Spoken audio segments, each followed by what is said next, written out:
Hello friends, ನಾನು ಇಂದು ಮತ್ತೊಂದು ವಿಡಿಯೋದೊಂದಿಗೆ ಬಂದಿದ್ದೇನೆ. ಅಸಿಸ್ಟೆಂಟ್ ಪ್ರೊಫೆಸರ್ ಎಕ್ಸಾಮಿನ ಕಂಪಲ್ಸರಿ ಇಂಗ್ಲೀಷ್ ಪೇಪರ್ನಲ್ಲಿ ಕೇಳ್ತಕ್ಕಂತಹ ಹಲವಾರು ಡಿಫ್ರೆಂಟ್ ಟಾಪಿಕನ್ನು ಬಗ್ಗೆ ನಾನು ಕ್ವೆಶನ್ಸನ್ನು ಮೀನ್ಸ್ ಮಲ್ಟಿಪಲ್ ಚಾಯ್ಸ್ ಕ್ವೆಶನ್ಸ್ ಇರ್ಬೋದು, ಅಥವಾ ನೀವು ಅದನ್ನು ಮಲ್ಟಿಪಲ್ ಚಾಯ್ಸ್ ಇಲ್ಲದ ಹಾಗೇನೂ ಕ್ವೆಶನ್ಸಲ್ಲಿ ಕೇಳ್ತಕ್ಕಂಥ ಸಾಧ್ಯತೆ ಇದೆ. ಹಾಗಾಗಿ ನಾನು ಇಲ್ಲಿ ನಿಮಗೆ ಈಸಿ ಆಗಲಿ ಅಂಥೇಳಿ ಮಲ್ಟಿಪಲ್ ಚಾಯ್ಸನ್ನು ಕ್ವೆಶನ್ಸ್ ರೂಪದಲ್ಲಿ ನಾನು ಇಲ್ಲಿ ಕ್ವೆಶನ್ಸನ್ನು ತೊಗೊಂಡು ಬಂದಿದ್ದೇನೆ. ಇಲ್ಲಿ ಹಲವಾರು ಟಾಪಿಕ್ಗಳನ್ನು ನಾನು ತೊಗೊಂಡು ಬಂದಿದ್ದೇನೆ. ಅದರೊಳಗೆ ಡಿಗ್ರೀಸ್ ಆಫ್ ಕಂಪ್ಯಾರಿಸನ್ ಇರಬಹುದು, ಅಥವಾ ಮೇನ್ ವರ್ಬ್ ಇರಬಹುದು, ಅಥವಾ ಹೆಲ್ಪಿಂಗ್ ವರ್ಬ್ ಇರಬಹುದು, ಮತ್ತು ಪ್ರೆಪೊಸಿಷನ್ಸ್. ಈ 4 ಟಾಪಿಕ್ಕಿನ ಬಗ್ಗೆ ನಾನು ಹಲವಾರು ಪ್ರಶ್ನೆಗಳನ್ನು ತೊಗೊಂಡು ಬಂದಿದ್ದೇನೆ, ಆನ್ಸರು ಕೂಡ ಮಾಡಿದ್ದೇನೆ. ಮತ್ತು ಹಲವಾರು ಪ್ರಶ್ನೆಗಳನ್ನು ಮೀನ್ಸ್ 5ರಿಂದ 6 ಪ್ರಶ್ನೆಗಳನ್ನು, ಇವತ್ತು ನಾನು 50 ಪ್ರಶ್ನೆಗಳನ್ನು, ತುಂಬ ಇಂಪಾರ್ಟೆಂಟ್ ಇರ್ತಕ್ಕಂಥ 50 ಪ್ರಶ್ನೆಗಳನ್ನು ತಂದಿದ್ದೇನೆ. ಆ 50 ಪ್ರಶ್ನೆಯಲ್ಲಿ 5 ಪ್ರಶ್ನೆಗಳನ್ನು ನೀವು ಮಧ್ಯದಲ್ಲಿ ಬಿಟ್ಟಿದ್ದೇನೆ, ಅದನ್ನು ನೀವು ಕಾಮೆಂಟ್ ಸೆಕ್ಷನ್ನಲ್ಲಿ ಆನ್ಸರ್ ಮಾಡಬೇಕು ಅಂಥೇಳಿ ಹೇಳ್ತಾ, ಈ ಒಂದು ವಿಡಿಯೋದಲ್ಲಿ ನಾನು ವಿತ್ ಎಕ್ಸ್ಪ್ಲನೇಷನ್ ಇಲ್ಲಿ ನಾನು ಆನ್ಸರ್ ಮಾಡ್ತಾ ಹೋಗ್ತೇನೆ. ಲಾಸ್ಟ್ ವಿಡಿಯೋದಲ್ಲಿ ನಾನು ಬಂದಿದ್ದೆ. ಆ ಲಾಸ್ಟ್ ವಿಡಿಯೋ ಆದಮೇಲೆ ಒಂದು 3 ದಿನ ನನ್ನ ವಿಡಿಯೋ ಬರೋದು ಗ್ಯಾಪ್ ಆಯಿತು. ಅದಕ್ಕೋಸ್ಕರ ನಿಮಗೆಲ್ಲರಿಗೂ ಸಾರಿ ಕೇಳ್ತಾ ಈ ಒಂದು ವಿಡಿಯೋ ಪ್ರಾರಂಭ ಮಾಡ್ತೀನಿ. ನಾನು Abdul Bashir, assistant professor, department of English, GFGC ಎಗಟಿ, ಇಲ್ಲಿ ನಾನು ಕಾರ್ಯನಿರ್ವಹಿಸ್ತಾ ಇದ್ದೇನೆ. ಫಸ್ಟ್ ಪ್ರಶ್ನೆ ನೋಡೋಣ. ಕೆಲವೊಂದು ಪ್ರಶ್ನೆ ಡಿಗ್ರೀಸ್ ಆಫ್ ಕಂಪ್ಯಾರಿಸನ್. ಅದರಲ್ಲಿ ಫಸ್ಟ್ ಪ್ರಶ್ನೆ ನೋಡೋಣ. ಯು ಆರ್ ಡ್ಯಾಶ್ ಮೀ ಅಂಥೇಳಿ ಇಲ್ಲಿ ಕೇಳಿದ್ದಾನೆ. Option older, oldest, older than. ಇಲ್ಲಿ ನಾವು ನೋಡೋದಾದರೆ ಇಲ್ಲಿ ಈ ದ್ಯಾನ್ ಇದೆ, THEN ದ್ಯಾನ್, ಮತ್ತು ದೆನ್ ಮತ್ತು ದ್ಯಾನ್ ಇದೆ. ಇಲ್ಲಿ ನಾವು ಕಂಪೇರ್ ಮಾಡುವಾಗ ಗಿಂತ ಅಂತಕ್ಕಂತಹ ಒಂದು ಪದ ಬರುತ್ತಲ್ಲ ಕನ್ನಡದಲ್ಲಿ, ಆ ಗಿಂತ ಅಂತಕ್ಕಂತಹ ಪದಕ್ಕೆ THEN ದ್ಯಾನ್ ಅಂಥೇಳಿ ಹೇಳ್ತೀವಿ. THEN ದೆನ್ ಅಂಥೇಳಿ ಹೇಳಿದರೆ ಇದರ ಅರ್ಥ ನಂತರ ಅಂಥೇಳಿ ಅರ್ಥ.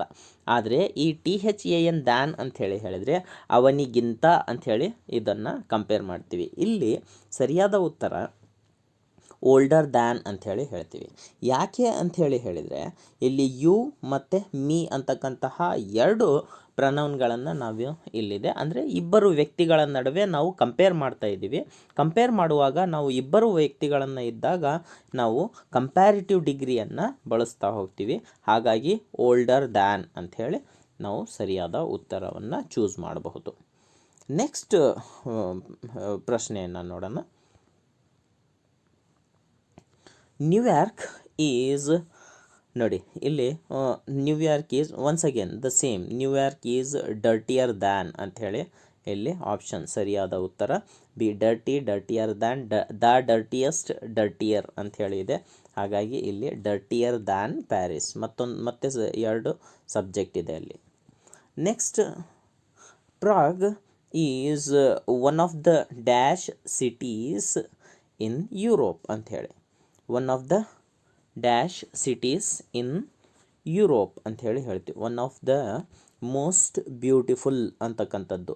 ನಾವು ಡಿಗ್ರೀಸ್ ಆಫ್ ಕಂಪ್ಯಾರಿಸನಲ್ಲಿ ಇದನ್ನು ನಾವು ಏನಂತ ಹೇಳ್ತೀವಿ ಅಂಥೇಳಿ ಹೇಳಿದ್ದೆ, ಇದನ್ನು ಸೂಪರ್ಲೇಟಿವ್ ಡಿಗ್ರಿ ಅಂಥೇಳಿ ಹೇಳ್ತೀವಿ. ಸೂಪರ್ಲೇಟಿವ್ ಡಿಗ್ರಿಯನ್ನು ನಾವು ಹೇಗೆ ಬಳಸ್ತಾ ಹೋಗ್ತೀವಿ ಅಂಥೇಳಿ ಹೇಳಿದರೆ, ಈಗ ಫಾರ್ ಎಕ್ಸಾಂಪಲ್ ಟಾಲ್ ಇತ್ತು ಅಂಥೇಳಿ ಹೇಳಿದರೆ, ಟಾಲ್ ಅಂತಕ್ಕಂತಹ ಅಬ್ಜೆಕ್ಟಿವ್ ಏನಾದರೂ ಇದ್ದರೆ ಇದರ ಕಂಪ್ಯಾರಿಟಿವ್ ಫಾರ್ಮ್ ಏನಾಗುತ್ತೆ, ಟಾಲರ್ ಆಗುತ್ತೆ. ಅದೇ ಸೂಪರ್ಲೇಟಿವ್ ಫಾರ್ಮ್ ಟಾಲೆಸ್ಟ್ ಆಗುತ್ತೆ, TALLEST, ಟಾಲೆಸ್ಟ್ ಆಗುತ್ತೆ. ಆದರೆ ಕೆಲವೊಂದು ಇರ್ರೆಗ್ಯುಲರ್ ವರ್ಬ್ಸ್ ಇದ್ದಾಗ ಅದು ಏನಾಗುತ್ತೆ ಅಂತ ಹೇಳಿದ್ರೆ ತಮ್ಮ ಮೂಲ ರೂಪವನ್ನು ಚೇಂಜ್ ಮಾಡ್ಕೊಳ್ಳೋದಿಲ್ಲ. ಫಾರ್ ಎಕ್ಸಾಂಪಲ್ ಬ್ಯೂಟಿಫುಲ್ ಅಂತಕ್ಕಂಥದ್ದು, ಈ ಬ್ಯೂಟಿಫುಲ್ಲನ್ನು ಬ್ಯೂಟಿಫುಲ್ಲರ್, ಬ್ಯೂಟಿಫುಲ್ಲೆಸ್ಟ್ ಈ ರೀತಿ ಮಾಡೋದಕ್ಕಾಗೋದಿಲ್ಲ.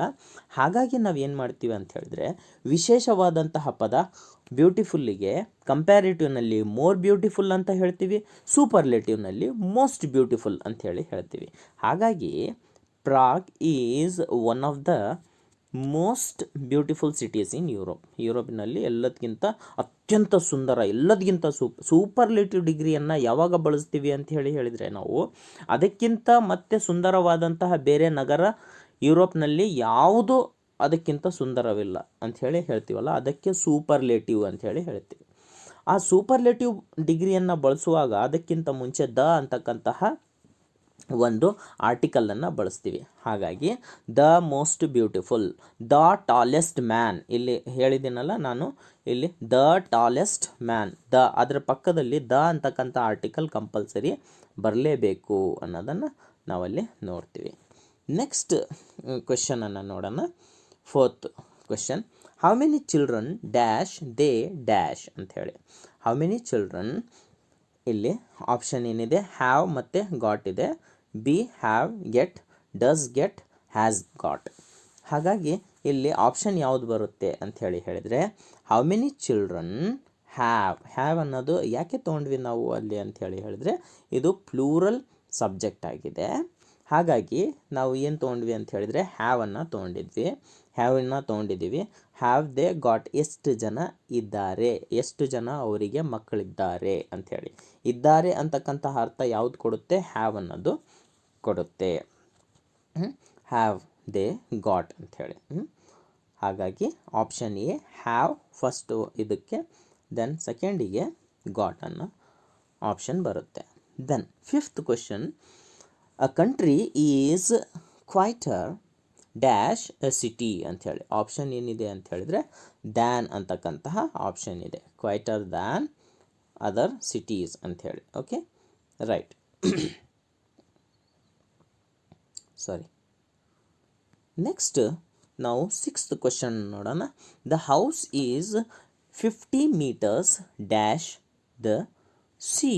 The house is 50 meters dash the sea. To ಇದೆ, ಬೈ ಇದೆ, ಫಾರ್ ಇದೆ, ಫ್ರಮ್ ಇದೆ. ಇಲ್ಲಿ ಏನು ಕೇಳ್ತಾ ಇದ್ದಾನೆ ಅಂತ ಹೇಳಿದರೆ, ಏನು ಹೇಳ್ತಾ ಇದ್ದಾನೆ ಪ್ರಶ್ನೆ ಕನ್ನಡದಲ್ಲಿ, the house is 50 meters from the ಸಿಯಿಂದ, ಸಮುದ್ರದಿಂದ ಮನೆ 50 ಮೀಟರ್ ದೂರದಲ್ಲಿದೆ ಅಂಥೇಳಿ ಹೇಳ್ತಕ್ಕಂತಹ ಮಾತು. ಹಾಗಾಗಿ ಫ್ರಮ್ ಅಂತಕ್ಕಂತಹ ಆನ್ಸರ್ ಸರಿಯಾಗುತ್ತೆ, ಫ್ರಮ್ ದ ಸಿ ಅಂಥೇಳಿ. He spends his time dash the banks of the river ಅಂಥೇಳಿ. He spends his time dash on the bank of the river ಅಂಥೇಳಿ ಬರುತ್ತೆ. ಇನ್ ದ ಬ್ಯಾಂಕ್ ಬರಲ್ಲ, ಟು ದ ಬ್ಯಾಂಕ್ ಬರಲ್ಲ, about the bank ಬರಲ್ಲ, ಇಲ್ಲಿ ಬರೋದಿಲ್ಲ. On the banks of the river ಅಂತಕ್ಕಂಥದ್ದು ಸರಿಯಾದ ಉತ್ತರ ಆಗುತ್ತೆ. ನೆಕ್ಸ್ಟ್ ಪ್ರಶ್ನೆಯನ್ನು ನೋಡೋಣ. She came dash the garage. ನೋಡ್ರಿ, ಈ ಗರಾಜ್ ಅಂತಕ್ಕಂಥದ್ದು ಈ ಪದವನ್ನು ನಾವು ಹೇಗೆ ಹೇಳ್ತೀವಿ ಅಂದರೆ ಗರಾಜ್ ಅಂಥೇಳಿ ಹೇಳ್ತೀವಿ. ಗರಾಜ್ ಅಂತ ಹೇಳಿದರೆ ನಾವು ಗಾಡಿಗಳನ್ನು ರಿಪೇರ್ ಮಾಡೋದಕ್ಕೆ ಬಿಡ್ತೀವಲ್ಲ ಅದನ್ನು. She came dash the garage, GARAGE ಅಂಥೇಳಿ. ಇದನ್ನು ಆನ್ಸರ್ ನೀವು ಮಾಡಿ. She came dash the garage. ಇಲ್ಲಿ ಆಪ್ಷನ್ ಔಟ್ ಇದೆ, ಆಫ್ ಇದೆ, ಔಟ್ ಆಫ್ ಅಂಥೇಳಿ ಇದೆ, ಮತ್ತು ಅಪ್ ಇದೆ. ಅದನ್ನು ಆನ್ಸರ್ ನೀವು ಮಾಡಿ. ನೀವು ಕಾಮೆಂಟ್ ಸೆಕ್ಷನಲ್ಲಿ ಬರೀರಿ, ನೋಡೋಣ. ನೆಕ್ಸ್ಟ್ ಕ್ವೆಶನ್ ನೋಡೋಣ. ಹಿ ಜಂಪ್ಡ್ ಡ್ಯಾಶ್ ದ ಲೇಕ್. ಇದು ಒಂದು ಒಳ್ಳೆಯ ಪ್ರಪೋಸಿಷನ್ ಇದು. ಹಿ ಜಂಪ್ಡ್ ಡ್ಯಾಶ್ ದ ಲೇಕ್ ಅಂಥೇಳಿ ಏನಿದೆ ನೋಡಿ, ಅವನೇನು ಮಾಡ್ತಾ ಇದ್ದಾನೆ, ನಾವು ಹೇಳ್ತಿರ್ತೀವಿ ಏನು, ನದಿಯಲ್ಲಿ ಡೈ ಹೊಡೆದ ಅಂಥೇಳಿ ಹೇಳ್ತಾ ಇರ್ತೀವಿ. ಅದು actually it is dive, DIVE ಅಂಥೇಳಿ, DIVE, ಡೈವ್ ಅಂಥೇಳಿ. ಈ ಪದವನ್ನು ಬಳಸೋದು ನಾವು. ಹಿ ಜಂಪ್ಡ್ ಬದಲಿ ಹಿ ಡೈವ್ಡ್ ಅಂತ ಕೂಡ ಹೇಳ್ಬೋದು. He jumped dash the lake, he jumped into the lake. ಇದಕ್ಕೆ ಏನಂತ ಹೇಳ್ತಾರೆ ಅಂದರೆ ಕಾಂಪೌಂಡ್ ಪ್ರಿಪೊಸಿಷನ್ ಅಂತ ಹೇಳಿ ಹೇಳ್ತಾರೆ. ಯಾಕೆ ಅಂತ ಹೇಳಿದರೆ ಇದರೊಳಗೆ ಇನ್ ಅಂತಕ್ಕಂತಹ ಒಂದು ಪ್ರಿಪೊಸಿಷನ್ ಇದೆ, ಜೊತೆಗೆ ಟು ಅಂತಕ್ಕಂಥದ್ದು ಎರಡೂ ಕೂಡಿ ಇಲ್ಲಿ ಯೂಸ್ ಮಾಡಿದ್ದಾರೆ.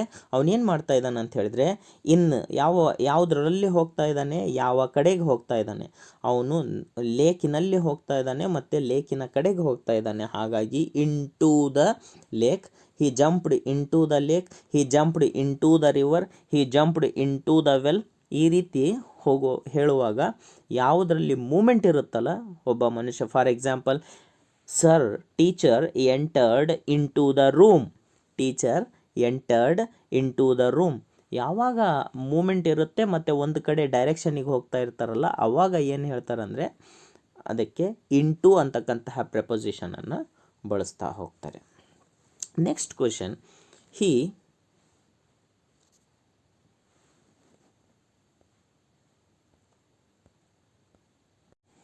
10th ಕ್ವೆಶನ್ ನೋಡೋಣ. ಹಿ ವಾಕ್ ಡ್ಯಾಶ್ ದ ಹಿಲ್. ನಾವು ಹಿಲ್ಲನ್ನು ಮೀನ್ಸ್ ಗುಡ್ಡವನ್ನು ಹತ್ತುವಾಗ ಹೇಗೆ ಹತ್ತುತ್ತೀವಿ? ಮೇಲೆ ಹತ್ತುತ್ತೀವ, ಕೆಳಗೆ ಇಳಿತೀವ? ಹತ್ತುವಾಗ ಹಿ ವಾಕ್ ಡ್ಯಾಶ್ ದ ಹಿಲ್ ಅಂತ ಹೇಳಿ ಇದೆ.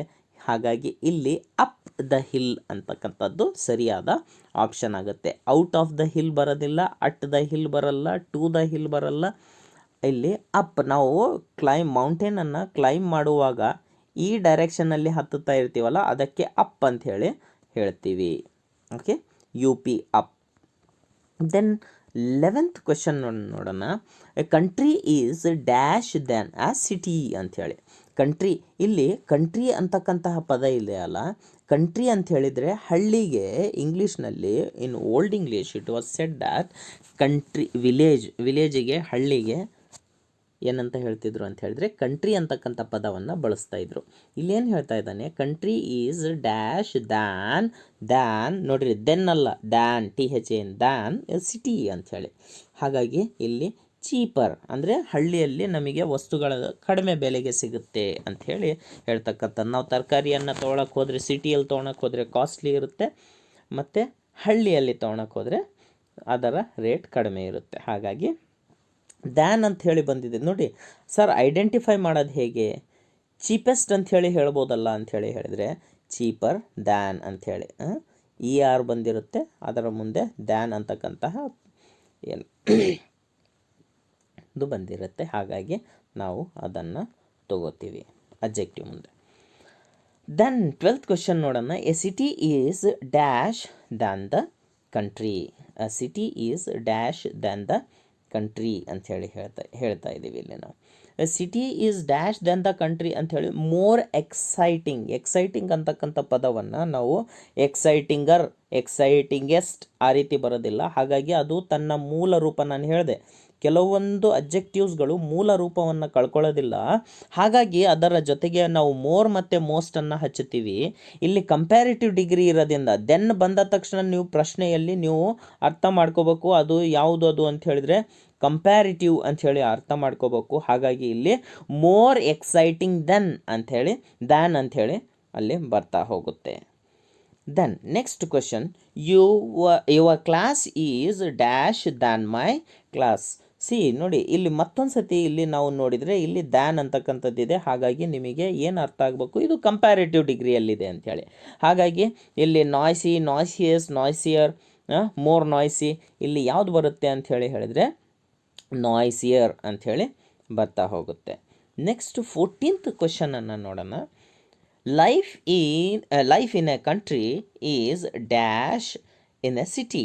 ನೋಡಿ, life in a country is dash in a city ಅಂಥೇಳಿ. ನೋಡಿ, ಸ್ಲೋವರ್ ದ್ಯಾನ್. ನೋಡಿರಿ, ಹಳ್ಳಿಯಲ್ಲಿ ಜೀವನ ಹೇಗಿರುತ್ತೆ ಅಂತ ಹೇಳಿದ್ರೆ ತುಂಬ ಆರಾಮಾಗಿರುತ್ತೆ, ನಿಧಾನವಾಗಿರುತ್ತೆ. ಆದರೆ ಅದೇ ಸಿಟಿಯಲ್ಲಿ ತುಂಬ ಫಾಸ್ಟ್ ಇದೆ. ಅದು ಹೇಗೆ ಹೇಳ್ತಾ ಇದ್ದಾನೆ, life in a country is slower than.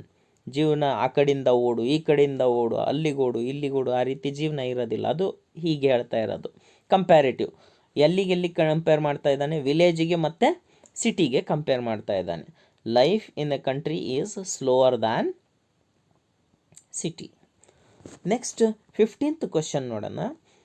Brains car is dash in our district. ನೋಡಿ, ಇದು ಯಾವ ಒಂದು ಡಿಗ್ರಿಯಲ್ಲಿದೆ ಅನ್ನೋದನ್ನು ನಾವು ಮುಂದೆ ನೋಡೋಣ. ಇದು ಸೂಪರ್ಲೇಟಿವ್ ಡಿಗ್ರಿ ಇಲ್ಲಿ ಇದೆ. ನೋಡಿ, ನೋಡಿರಿ, brains car is dash in our district. ನಮ್ಮ ಡಿಸ್ಟ್ರಿಕ್ನಲ್ಲೇ ಅದು ಏನಾಗಿದೆ ಅಂತ ಹೇಳಿದರೆ ದ ಫಾಸ್ಟೆಸ್ಟ್ ಕಾರ್, ಎಲ್ಲರಿಗಿಂತ ಫಾಸ್ಟ್ ಓಡ್ತಕ್ಕಂತಹ ಕಾರ್ ಯಾವುದು ಅಂತೇಳಿ ಹೇಳಿದರೆ ಬ್ರೈನ್ ಅಂತ ಹೇಳಿದರೆ ಇದು ಇದು ಒಬ್ಬ ವ್ಯಕ್ತಿಯ ಹೆಸರಿದು, ಅವನ ಕಾರ್ ಅಂಥೇಳಿ. ರೈಟ್, ದ ಫಾಸ್ಟೆಸ್ಟ್ ಅಂಥೇಳಿ ಹೇಳ್ತೀವಿ. ಪ್ಯಾರಿಸ್ ಈಸ್ ಡ್ಯಾಶ್ ಮ್ಯಾಡ್ರಿಡ್ ಅಂಥೇಳಿ ಇಲ್ಲಿ ಪ್ರಶ್ನೆ. Bigger bigger than, big than ಇದೆ ಮತ್ತು ಬಿಗ್ಗರ್ ದ್ಯಾನ್ ಇದೆ. ಎ ನೋಡಿ, ಎನಲ್ಲಿ ಏನಾಗಿದೆ ಅಂತ ಹೇಳಿದರೆ ಬಿಗ್ ಇದೆ, ಇದು ಬಿಗ್ಗರ್ ಇದೆ. ಹಾಗಾಗಿ ಅಬ್ಜೆಕ್ಟಿವ್ ಕಂಪ್ಯಾರಿಟಿವ್ ಡಿಗ್ರಿಯಲ್ಲಿ ಬಂದಾಗ ಇದು ಏನಾಗುತ್ತೆ ಅಂತ ಹೇಳಿದರೆ ಅದರ ಜೊತೆಗೆ ಇ ಆರ್ ಸೇರಿಕೊಳ್ಳುತ್ತೆ. ಸೂಪರ್ಲೇಟಿವ್ ಬಂದಾಗ ಇ ಎಸ್ ಟಿ ಸೇರಿಕೊಳ್ಳುತ್ತೆ. ನೋಡಿ, ಇಲ್ಲಿ ಇ ಎಸ್ ಟಿ ಇದೆ, ಇಲ್ಲಿ ಇ ಆರ್ ಇದೆ. ಹಾಗಾಗಿ ಇಲ್ಲಿ ಪ್ಯಾರಿಸ್ ಈಸ್ ಬಿಗ್ಗರ್ ದ್ಯಾನ್ ಅಂತಕ್ಕಂಥದ್ದು ಸರಿಯಾದ ಉತ್ತರ ಆಗುತ್ತೆ. ಹಾಗಾಗಿ Paris is bigger than Madrid. Then 17th question, Madrid is the dash city. Madrid is the ಅಂಥೇಳಿ ಬಂದ ತಕ್ಷಣ ನಾನು ನಿಮಗೆ ಹೇಳಿದೆ ಏನಾಗಬೇಕು ಅಂತ ಹೇಳಿದರೆ ಅದು ಸೂಪರ್ಲೇಟಿವ್ ಆಗಬೇಕು. The cheapest city. ನೋಡಿ, ಕ್ವಶನ್ ಈಗಲೂ ಕೊಡ್ಬೋದು. ಮತ್ತೊಂದು ಸತಿ ದ ಕೊಟ್ಟಿದ್ದಾನೆ, ಇದು ಆನ್ಸರ್ ತಪ್ಪಾಗುತ್ತೆ, ಇದು ತಪ್ಪಾಗುತ್ತೆ. ಯಾಕೆ ತಪ್ಪಾಗುತ್ತೆ? ಇನ್ನೊಂದು ಸತಿ ದ ಕೊಟ್ಟಾನೆ, ಇಲ್ಲೂ ದ ಇದೆ ಮತ್ತು ಇಲ್ಲೂ ಪ್ರಶ್ನೆಯಲ್ಲೂ ದ ಇದೆ. ನೋಡಿ, ಇಲ್ಲೂ ಕೂಡ ದ ಇದೆ. ಹಾಗಾಗಿ ಇಲ್ಲಿ ಎರಡು ಸತಿ ದ ಆಗುತ್ತೆ. ಹಾಗಾಗಿ ದ ಚೀಪೆಸ್ಟ್ ಸಿಟಿ ಅಂಥೇಳಿ ಹೇಳ್ತೀವಿ. 18th ಕ್ವಶನ್ ನೋಡೋಣ. Why did you leave London? You had a job. ಯಾಕೆ ನೀನು ಲಂಡನನ್ನು ಯಾಕೆ ಬಿಟ್ಟು ಬಂದೆ? ನಿನ್ನ ಹತ್ರ ಜಾಬ್ ಇತ್ತು ಅಂಥೇಳಿ. ಹೇಗೆ ಹೇಳ್ತಾನೆ? You had a best job. A ಆದಮೇಲೆ ಬೆಸ್ಟ್ ಬರೋದಿಲ್ಲ, ಯಾವಾಗಲೂ ದ ಬೆಸ್ಟ್ ಜಾಬ್ ಅಂಥೇಳಿ ಬರಬೇಕಾಗಿತ್ತು. ದ ಇಲ್ಲ, ಹಾಗಾಗಿ ಬೆಸ್ಟ್ ಬರೋದಿಲ್ಲ. ಇನ್ನು ಉಳಿದಂಥದ್ದು ಏನು ಬೇಕಾಗಿಲ್ಲ. ಎ ಇರೋದ್ರಿಂದ ಮತ್ತೆ ನೀವು ದ ಸೇರಿಸ್ಬೇಕಾಗಿಲ್ಲ. ಏನಾದರೂ ಈ ಆಪ್ಷನನ್ನು ನೀವು ಚೂಸ್ ಮಾಡಿದರೆ ಎ ದ ಬೆಸ್ಟ್ ಜಾಬ್ ಆಗುತ್ತೆ, ಅದು ತಪ್ಪಾಗುತ್ತೆ. ಹಾಗಾಗಿ you had a better job, you had a better job ಅಂಥೇಳಿ ಹೇಳ್ತೀವಿ ನಾವು. Then London dash got a lot of parks. London ಆದಮೇಲೆ ಅದು ಏನಾಗಿದೆ ಅಂತ ಹೇಳಿದರೆ ಸಬ್ಜೆಕ್ಟ್ ಈಸ್ ಸಿಂಗುಲರ್. ಸಬ್ಜೆಕ್ಟ್ ಏನಾಗಿದೆ ಅಂತ ಹೇಳಿದರೆ ಸಿಂಗುಲರ್ ಆಗಿದೆ. ಹಾಗಾಗಿ ಹ್ಯಾಸ್. ಅದೇ ಲಂಡನ್ ಆ್ಯಂಡ್ ಪ್ಯಾರಿಸ್ ಹ್ಯಾವ್ ಆಗ್ತಿತ್ತು. ಲಂಡನ್ ಮತ್ತು ಪ್ಯಾರಿಸ್ ಎರಡು ಆಗುತ್ತಲ್ಲ, ಸಬ್ಜೆಕ್ಟ್ ಪ್ಲೂರಲ್ ಇದ್ದಾಗ ಹ್ಯಾವ್ ಬರುತ್ತೆ, ಸಬ್ಜೆಕ್ಟ್ ಸಿಂಗುಲರ್ ಇದ್ದಾಗ ಏನಾಗುತ್ತೆ ಅಂತ ಹೇಳಿದರೆ ಹ್ಯಾಸ್ ಅಂತಕ್ಕಂತಹ ಹೆಲ್ಪಿಂಗ್ ವರ್ಬ್ ಬರುತ್ತೆ. ನೆಕ್ಸ್ಟ್ ಕ್ವಶನ್ ನೋಡೋಣ. Our school dash a library but it doesn't dash any computers ಅಂಥೇಳಿ. ಅವರ್ ಸ್ಕೂಲ್ ಮತ್ತು ಅದೇ ಸೇಮ್ ಕ್ವಶನ್ ಬಂದಿದೆ. Hour school has A library. ನಮ್ಮ ಸ್ಕೂಲಲ್ಲಿ ಲೈಬ್ರರಿ ಇದೆ. But it doesn't have. ನೋಡಿ, ಯಾವಾಗಲೂ ಏನಾಗುತ್ತೆ ಅಂತ ಹೇಳಿದರೆ ಡಸಂಟ್ ಬಂದ ತಕ್ಷಣ ಅದರ ಮುಂದೆ ಹ್ಯಾಸ್ ಬರೋದಿಲ್ಲ. ಯಾವಾಗಲೂ ಡಸಂಟ್ ಬಂದ ತಕ್ಷಣ ಅದರ ಜೊತೆಗೆ ಹ್ಯಾವ್ ಬರುತ್ತೆ. ಹಾಗಾಗಿ ಬಟ್ ಇಟ್ ಡಸಂಟ್, ಅದು ಸಿಂಗುಲರ್ ಇದ್ದರೂ ಕೂಡ ಡಸಿನ ಪಕ್ಕದಲ್ಲಿ ಹ್ಯಾವ್ ಬರುತ್ತೆ. So it doesn't have, our school has. Next question ನೋಡೋಣ. My parents dash a new stereo. ನೋಡಿ, ಇಲ್ಲಿ ಪೇರೆಂಟ್ಸ್ ಅಂತಕ್ಕಂಥದ್ದು ಇಲ್ಲಿ ಏನಾಗಿದೆ ಅಂತ ಹೇಳಿದರೆ ಎಸ್ ಬಂದಿರೋದ್ರಿಂದ ಅದು ಪ್ಲೂರಲ್ ಆಗಿದೆ. ಹಾಗಾಗಿ ಹ್ಯಾವ್ ಗಾಟ್ ಅನ್ನೋದು ಸರಿಯಾದ ಉತ್ತರ. ನೆಕ್ಸ್ಟ್ ನೋಡೋಣ. Does your sister dash a fiancée. Does your sister have. ನೋಡಿ, ಮತ್ತೆ ನಾನು ಹೇಳಿದ್ದೆ ಡಸ್ ಬಂದ ಮೇಲೆ ಡಸ್ಸಿನ ಜೊತೆಗೆ ಏನಾಗುತ್ತೆ ಅಂತ ಹೇಳಿದರೆ ಹ್ಯಾವ್ ಬರುತ್ತೆ, ಹ್ಯಾಸ್ ಬರೋದಿಲ್ಲ. ಮತ್ತೆ ನೀವು ಕನ್ಫ್ಯೂಸ್ ಆಗಬೇಡಿ, ಸರ್ ಅದು ಸಿಂಗುಲರ್ ಇದೆ ಹಾಗಾಗಿ ನಾನು ಹ್ಯಾಸ್ ತೊಗೋತೀನಿ. No, does your sister have ಬರುತ್ತೆ. ನೆಕ್ಸ್ಟ್ ನೋಡೋಣ. 23rd. I don't dash a problem with this exercise. I don't have do ಜೊತೆಗೂ ಕೂಡ ಏನು ಬರುತ್ತೆ ಅಂತ ಹೇಳಿದರೆ ಅದು ಪ್ಲೂರಲ್ ಆಗಿರೋದ್ರಿಂದ ಅದನ್ನು ಕೂಡ have. I don't have a problem with this exercise. ಈ ಎಕ್ಸಸೈಸಿನ ಜೊತೆಗೆ ಈ ಎಕ್ಸಸೈಸ್ ಮಾಡೋದಕ್ಕೆ ನನಗೇನೋ ಪ್ರಾಬ್ಲಮ್ ಇಲ್ಲ. 24th question. Do you have dash homework? Do you have dash homework? ನೋಡ್ರಿ, ಇದು ತುಂಬ ಈಸಿ ಆದಂತಹ ಪ್ರಶ್ನೆ. ನೋಡೋಣ ಇದನ್ನು ಇಲ್ಲಿಂದ. 24th question. Do you have dash homework? I have got dash pencils than you. Degrees of comparison. The plaza is the dash hotel. Degrees of comparison. Cheap, cheaper, cheapest. Claridge is the dash hotel. ಮತ್ತು degrees of comparison.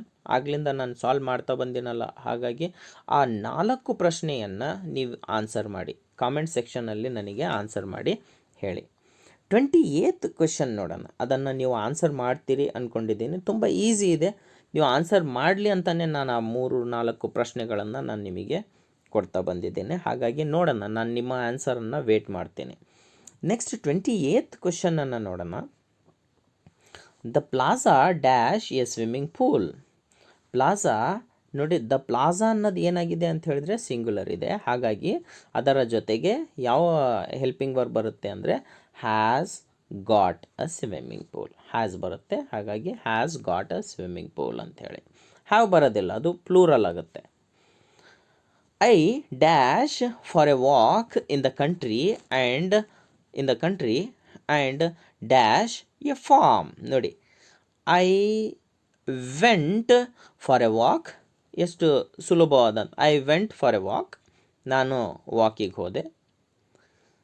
And dash saw a farm, ನಾನು ವಾಕಿಗೆ ಹೋದೆ ಹಳ್ಳಿ ಕಡೆಗೆ, ಮತ್ತು ಅಲ್ಲಿ ಒಂದು ಫಾರ್ಮನ್ನು ನೋಡಿದೆ ಅಂತಕ್ಕಂತಹ ಅದು ಪ್ರಶ್ನೆ.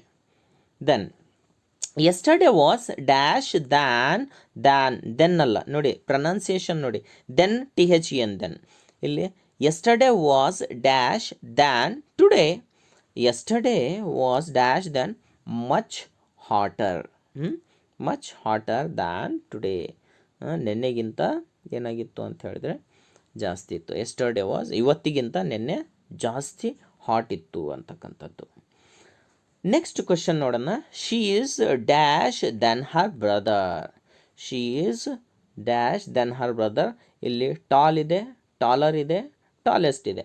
ಶಿ ಈಸ್ ಡ್ಯಾಶ್ ದ್ಯಾನ್ ಬಂದ ತಕ್ಷಣ ನೀವು ಏನು ಅರ್ಥ ಮಾಡ್ಕೋಬೇಕು, ಅದು ಏನಾಗಿದೆ ಕಂಪ್ಯಾರಿಟಿವ್ ಡಿಗ್ರಿ ಅಂಥೇಳಿ. ಹಾಗಾಗಿ ಇಲ್ಲಿ ಆಪ್ಷನ್ ಯಾವ್ದು ಸರಿಯಾಗುತ್ತೆ ಅಂಥೇಳಿ ಹೇಳಿದರೆ ಟಾಲರ್ ಅಂತಕ್ಕಂತಹ ಆಪ್ಷನ್ ಸರಿಯಾಗುತ್ತೆ. She is smaller dash her sister. ಮತ್ತೊಂದು ಸತಿ ಏನಾಗಿದೆ ಅಂಥೇಳಿ ಹೇಳಿದರೆ ಇಬ್ಬರ ನಡುವೆ ಕಂಪ್ಯಾರಿಸನ್ ER ಅಂತಕ್ಕಂಥದ್ದು ಬಂದಿದೆ. ಹಾಗಾಗಿ ಅದು ಯಾವುದರಲ್ಲಿದೆ ಅಂತ ಹೇಳಿದ್ರೆ ಕಂಪ್ಯಾರಿಟಿವ್ ಡಿಗ್ರಿನಲ್ಲಿದೆ. ಹಾಗಾಗಿ ದ್ಯಾನ್ ಅಂತಕ್ಕಂತಹ ಆಪ್ಷನ್ ಅದು ಸರಿಯಾದ ಉತ್ತರ ಆಗುತ್ತೆ. Next 33rd, I am the dash in the class ಅಂಥೇಳಿ. I am the youngest.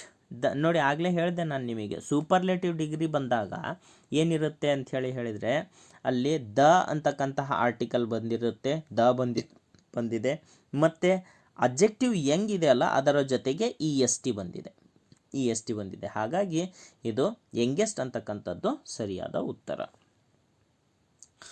Last week was dash than this week. ನೋಡಿ, ಮತ್ತೆ ಕಂಪ್ಯಾರಿಟಿವ್ ಡಿಗ್ರಿ ಅಂಥೇಳಿ ಹೇಗೆ ಗೊತ್ತಾಗುತ್ತೆ, ಲಾಸ್ಟ್ ವೀಕ್ ಅನ್ನೋದು ಒಂದು ಮತ್ತು ದಿಸ್ ವೀಕ್ ಅನ್ನೋದು ಒಂದು, ಆ ಎರಡರ ನಡುವೆ ಕಂಪ್ಯಾರಿಸನ್ ಬರ್ತಾ ಇದೆ. ಯಾವ ವರ್ಡನ್ನು ತೊಗೊಂಡಿದ್ದೀವಿ ಅಂದರೆ ದ್ಯಾನ್ ಅಂಥೇಳಿ ತೊಗೊಂಡಿದ್ದೀವಿ. ಹಾಗಾಗಿ ಇಲ್ಲಿ ಬಿಸಿಯೆಸ್ಟ್ ಬರಲ್ಲ, ಮೋರ್ ಬಿಸಿ ಹೀಗೆ ಬರಲ್ಲ, ಬಿಸಿಯರ್ ದ್ಯಾನ್ ಅಂಥೇಳಿ ನಾವು ಅದನ್ನು ಹೇಳ್ತೀವಿ. ನೆಕ್ಸ್ಟ್ ಕ್ವೆಶನ್ ನೋಡೋಣ. He dash got any sisters. He dash got any sister. ಇಲ್ಲಿ ಇದು ನೆಗೆಟಿವ್ ಆಪ್ಷನ್ಸ್ ಇಲ್ಲಿರೋದು, ಹ್ಯಾವೆಂಟ್, ಡಸಂಟ್, ಹ್ಯಾಸಂಟ್, ಡೋಂಟ್. ಹಾಗಾಗಿ ಇಲ್ಲಿ ಯಾವುದು ಸರಿಯಾಗುತ್ತೆ ಅಂಥೇಳಿ ಹೇಳಿದರೆ he hasn't got any sister ಅಂಥೇಳಿ ಸರಿಯಾದ ಉತ್ತರ ಆಗುತ್ತೆ.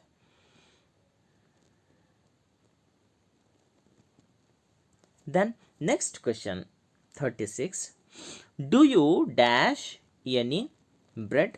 Do you have any bread. ನೋಡಿರಿ ಎಷ್ಟು ಈಸಿ ಆದಂತಹ question. Do you have any bread.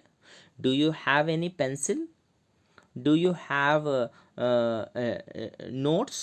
ಈ ರೀತಿ ಡು ಯು ಹ್ಯಾವ್ ಅನ್ನೋದನ್ನು ನಾವು ಸಾಮಾನ್ಯವಾಗಿ ಕೇಳ್ತಾ ಇರ್ತೀವಿ. My hand writing is the dash hand writing in my class. The handwriting is my handwriting is the dash handwriting in my class. Is ನೋಡಿ, ಇಲ್ಲಿ ಏನಾಗಿದೆ ಅಂತ ಹೇಳಿದ್ರೆ ಡಿಗ್ರೀಸ್ ಆಫ್ ಕಂಪ್ಯಾರಿಸನ್ನಲ್ಲಿ ಸೂಪರ್ಲೇಟಿವ್ ಡಿಗ್ರಿ ಬರ್ತಾ ಇದೆ. ಯಾಕಂತ ಹೇಳಿದರೆ ಇಬ್ಬರ ನಡುವೆ ಕಂಪ್ಯಾರಿಸನ್ ಇಲ್ಲ, ಪೂರ್ತಿ ಕ್ಲಾಸಿನಲ್ಲಿ ನನ್ನ ಹ್ಯಾಂಡ್ ರೈಟಿಂಗ್ ಏನಾಗಿದೆ ಅಂತ ಹೇಳಿದರೆ ಇಲ್ಲ ತುಂಬ ಚೆನ್ನಾಗಿರ್ಬೇಕು, ಇಲ್ಲ ತುಂಬ ವರ್ಸ್ಟ್ ಆಗಿರ್ಬೇಕು. ಹಾಗಾಗಿ ಇಲ್ಲಿ ಏನಾಗಿದೆ ಅಂತ ಹೇಳಿದರೆ ವರ್ಸ್ಟ್ ಅಂತ ಹೇಳಿ ಕೇಳ್ತಾ ಇದ್ದಾನೆ. ಸೂಪರ್ಲೇಟಿವ್ ಡಿಗ್ರಿನಲ್ಲಿ ದ ವರ್ಸ್ಟ್ ಅಂತ ಹೇಳಿ ಬರ್ತಾ ಇದೆ. This exercise is dash difficult in the book. Is, ಇಲ್ಲೂ ಕೂಡ ಸೂಪರ್ಲೇಟಿವ್ ಡಿಗ್ರಿಯಲ್ಲಿ ಕೇಳ್ತಾ ಇದ್ದಾನೆ ನೋಡಿ. ಪೂರ್ತಿ ಬುಕ್ಕಿನಲ್ಲಿ ಈ ಎಕ್ಸಸೈಸ್, ಇದು ಒಂದು ಎಕ್ಸಸೈಸ್ ಏನಾಗಿದೆ, ದ ಮೋಸ್ಟ್ ಡಿಫಿಕಲ್ಟ್ ಎಕ್ಸಸೈಸ್. ಹಾಗಾಗಿ ದ ಮೋಸ್ಟ್ ಅಂತಕ್ಕಂಥ ಆನ್ಸರ್ ಸರಿಯಾದ. ಐ ಆಮ್ ದ ಮೋಸ್ಟ್ ಬಂದ ತಕ್ಷಣ ಏನಾಗುತ್ತೆ ಅಂತ ಹೇಳಿದ್ರೆ superlative degree. I am the most intelligent ಅಂತಕ್ಕಂಥದ್ದು. Okay, then next question, that university founded the dash the year 1965 is one of the oldest in Europe. In the year, ಯಾವಾಗಲೂ ಏನು ಬರುತ್ತೆ, in the year ಅಂತ ಹೇಳಿ. ಇಲ್ಲ ಬರೇ 1965 ಇದ್ದರೆ ಏನಾಗ್ತಾ ಇತ್ತು ಅಂತ ಹೇಳಿದ್ರೆ ಆನ್ 1965 ಆಗ್ತಾ ಇತ್ತು. ಆದರೆ ಇಲ್ಲಿ ಬರೀ ಆನ್ ಇಲ್ಲ, ಇಲ್ಲಿ ಇನ್ ದ ಇಯರ್ 1965. ಹಾಗಾಗಿ ಇನ್ ಅಂತಕ್ಕಂಥ ಆಪ್ಷನ್ ಸರಿಯಾದ ಉತ್ತರ ಆಗುತ್ತೆ. ನೋಡಿ, ಕನ್ಫ್ಯೂಸ್ ಆಗ್ಬೋದು. ಬರೀ ಇಯರ್ ಇದ್ದರೆ ಅದರ ಹಿಂದೆ ಆನ್ ಬರುತ್ತೆ, ಇನ್ ದ ಇಯರ್ ಇಲ್ಲ, the year 1965, in the year 1965 ಆಗುತ್ತೆ. ದೆನ್ 41 ನೋಡೋಣ. 41 I have got a book dash Mark Twain. I have got a book by Mark Twain. ಅಂಥೇಳಿ, by Mark Twain. Preposition. Help me dash my homework. Help me, ಇದು ಒಂದು usage. Help me with my homework ಅಂತ ಹೇಳ್ತೀವಿ. In my homework, by my homework, on my homework ಅನ್ನಲ್ಲ. Help me with my homework, ನನ್ನ ಹೋಮ್ವರ್ಕ್ನಲ್ಲಿ help ಮಾಡಿ ಅಂಥೇಳಿ. These exercises are dash in the exam. ಇದನ್ನು ನೀವು ಆನ್ಸರ್ ಮಾಡಿ. These exercises are dash in the exam. ತುಂಬ ಈಸಿಯಾಗಿರ್ತಕ್ಕಂಥದ್ದು. ಮತ್ತೊಂದು ಸತಿ ನಾನು ನಿಮಗೆ ಡಿಗ್ರೀಸ್ ಆಫ್ ಕಂಪ್ಯಾರಿಸನ್ ಕ್ವೆಶನನ್ನು ಕೊಟ್ಟಿದ್ದೀನಿ. ಇದನ್ನು ಆನ್ಸರ್ ಯಾವುದು ಅನ್ನೋದನ್ನು ಕಾಮೆಂಟ್ ಸೆಕ್ಷನಲ್ಲಿ ಹೇಳಿ. Next 44th question, his exam marks var dash for several months. ನೋಡಿ, ಬಹಳಷ್ಟು ವರ್ಷಗಳಿಂದ ಅವನು ತುಂಬ ಎಕ್ಸಾಮ್ನಲ್ಲಿ ತುಂಬ ಕೆಟ್ಟದಾಗಿ ಮಾಡ್ತಾ ಇದ್ದಾನೆ. ಅದನ್ನು ಹೇಗೆ, his exam marks were the worst for several months. ಕಳೆದ ಬಹಳಷ್ಟು ತಿಂಗಳಿಂದ ವರ್ಸ್ಟ್ ಆಗಿ ಎಕ್ಸಾಮನ್ನು ಮಾಡ್ತಾ ಇದ್ದಾನೆ. Have you dash any rice. ಭಾಳ ಸುಲಭ. Have you got any rice. ಆಗಲೇ ಹೇಳಿದೆ ನಾನು ಇದಕ್ಕೆ ಎಕ್ಸಾಂಪಲ್ಸನ್ನು. ನೆಕ್ಸ್ಟ್ ಕ್ವಶನ್ ನೋಡೋಣ. Bill dash got any friends. Bill has no any friends. ನೋಡಿರಿ, ಅದು ಸರಿ ಆಗಲ್ಲ. Bill hasn't got any friends ಸರಿಯಾದ ಆನ್ಸರ್ ಆಗುತ್ತೆ. Bill hasn't got any friends ಅನ್ನೋದು. ನೆಕ್ಸ್ಟ್ ಕ್ವಶನನ್ನು ನೋಡೋಣ. Last week was dash than this week. Last week was dash. ಮತ್ತು ನಾನು ಹೇಳಿದೆ ನಿಮಗೆ, ಇದು ಏನಾಗುತ್ತೆ ಅಂತ ಹೇಳಿದರೆ ಕಂಪ್ಯಾರಿಟಿವ್ ಡಿಗ್ರಿ ಆಗುತ್ತೆ. ದ್ಯಾನ್ ಇದೆ, ಹಾಗಾಗಿ ಬ್ಯುಸಿಯರ್ ದ್ಯಾನ್ ದಿಸ್ ವೀಕ್. 2 ವಾರ ಆಗಲೇ ನಾವು ನೋಡಿದ್ವಿ. ಸೇಮ್ ಇದೇ ರೀತಿಯಾದಂತಹ ಕ್ವಶನ್. ನೆಕ್ಸ್ಟ್ ಕ್ವಶನನ್ನು ನೋಡೋಣ. Hey, you are dash employee in our firm. You are dash employee. You are the youngest employee in our firm. ಪೂರ್ತಿ ಫರ್ಮ್ನಲ್ಲಿ, ಪೂರ್ತಿ ಶಾಲೆಯಲ್ಲಿ, ಪೂರ್ತಿ ಆಫೀಸಿನಲ್ಲಿ ನೀನು ತುಂಬ ಚಿಕ್ಕವನು, ತುಂಬ ಕಿರಿಯವನು ಅಂಥೇಳಿ. She is taller. ನೋಡಿರಿ, ಟಾಲರ್ ಬಂದ ತಕ್ಷಣ ಕಂಪ್ಯಾರಿಟಿವ್ ಡಿಗ್ರಿ. ಟಾಲರ್ ಡ್ಯಾಶ್ ಹರ್ ಎಲ್ಡರ್ ಸಿಸ್ಟರ್ ಅಂಥೇಳಿ. ತುಂಬ ಈಸಿ ಇರ್ತಕ್ಕಂಥದ್ದು ಡಿಗ್ರೀಸ್ ಆಫ್ ಕಂಪ್ಯಾರಿಸನ್. ಇದರೊಳಗೆ ಏನು ಬರುತ್ತೆ ಆಗಲೇ ನಾನು ನಿಮಗೆ ಇದನ್ನು ಸ್ಪಷ್ಟವಾಗಿ ಬರೆದು ತೋರಿಸಿದ್ದೀನಿ. ಇದನ್ನು ಹೇಳಿ. Next 50th question. Yesterday it was dash the day before yesterday. ಇದನ್ನು ಡಿಗ್ರೀಸ್ ಆಫ್ ಕಂಪ್ಯಾರಿಸನ್, ಇದನ್ನು ತುಂಬ ಈಸಿಯಾಗಿರ್ತಕ್ಕಂಥದ್ದು. ಇದನ್ನು ಕೂಡ ಆನ್ಸರನ್ನು ನೀವು ಕಾಮೆಂಟ್ ಸೆಕ್ಷನಲ್ಲಿ ಮಾಡಿ. ಮತ್ತು ಇದು ನಿಮಗೆ ಅರ್ಥ ಆಗಿದೆ ಅಂಥೇಳಿ ಅಂದ್ಕೊಂಡಿದ್ದೀನಿ. ಮತ್ತು ನಿಮಗೆ ಈ ಎಲ್ಲ ವೀಡಿಯೋಸ್ಗಳನ್ನು ನಿಮ್ಮ ಫ್ರೆಂಡ್ಸಿಗೆ ಶೇರ್ ಮಾಡಿ, ಅವರಿಗೂ ಕೂಡ ಹೆಲ್ಪ್ ಆಗಲಿ. ಮತ್ತು ಈ ಎಲ್ಲ ಕ್ವೆಶನ್ಸ್ಗಳನ್ನು ನಿಮಗೆ ಏನಾದರೂ ನೋಟ್ಸ್ ಬೇಕು ಅಂತ ಹೇಳಿದರೆ ಆ ನೋಟ್ಸನ್ನು ನೀವು ಬರೆದು ಇಟ್ಕೊಂಡಿರಿ. ನಿಮಗೆ ಯಾವ ರೀತಿ ಬೇಕು, ಕ್ವೆಶನ್ಸ್ ಯಾವ ರೀತಿ ಬೇಕು, ಮತ್ತು ಏನಾದರೂ ವಿಭಿನ್ನವಾಗಿ ಬೇಕು ಅಂಥೇಳಿ ಹೇಳಿದರೆ ಅದನ್ನು ಕಾಮೆಂಟ್ ಸೆಕ್ಷನಲ್ಲಿ ಹೇಳಿ. ಬಹಳಷ್ಟು ಜನ ಪ್ರೆಸಿ ಶೀಟನ್ನು ಕೇಳಿದ್ದೀರಿ. ಪ್ರೆಸಿ ಶೀಟನ್ನು ಮಾಡ್ತೀನಿ, ಎಸ್ಸೆ ರೈಟಿಂಗನ್ನು ಮಾಡ್ತೀನಿ ಅಂಥೇಳಿ ಹೇಳ್ತಾ ಈ ವಿಡಿಯೋ ಬೇರೆಯವ್ರಿಗೆ ಶೇರ್ ಮಾಡಿ. ಸಬ್ಸ್ಕ್ರೈಬ್ ಮಾಡ್ಕೊಂಡಿಲ್ಲ ಅಂದರೆ ಚಾನಲನ್ನು ಸಬ್ಸ್ಕ್ರೈಬ್ ಮಾಡಿ. Thank you one and all.